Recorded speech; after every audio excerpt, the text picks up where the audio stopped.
வணக்கம். சிலப்பதிகாரத்தை பற்றி சிறப்பாக நாம் பார்த்து வருகிறோம். குறிப்பாக சிலப்பதிகார மாநாடு ஆசிரியர் நடைபெறுவதை ஒட்டி நாம் தொடர்ச்சியாக சிலப்பதிகாரத்தில் சொல்லப்பட்ட 30 காதைகளை வரிசையில் பார்த்து வருகிறோம்.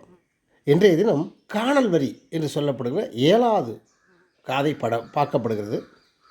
காணல் வரியின் வாயிலாகவும் சிலப்பதிகார முழுமையும் ஒரு இசைத்தமிழ் காப்பியம் என்ற சிறப்பிற்குரியதாக சொல்லப்பட்டிருப்பதை நாம் உணர முடிகிறது.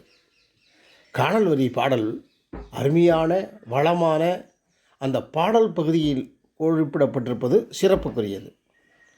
இசைநல் இன்பத்தில் மூழ்கிய கோவலன் தானும் வாசிக்க நினைத்ததை அறிந்து யாழிசித்த மாதேவி இன்முகப் பார்வையோடு குற்றம் களைந்து கோவலனிடம் தந்தார். காவிரி கரையையும் கடற்கரை சோலையையும் பூவிரிக்கும் புதுப்புணராய் காணல் வரி பாடல்களை கவிநிற யாழிசையில் மீட்டினான் கோவலன்.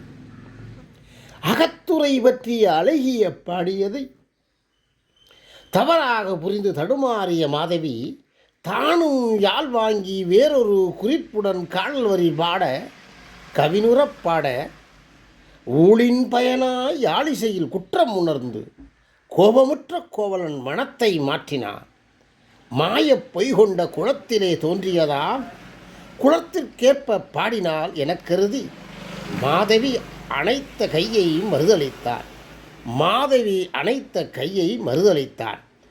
மாற்றம் காண மனம் திருந்த மாதவி மடந்தையை விட்டு நீங்கினான்.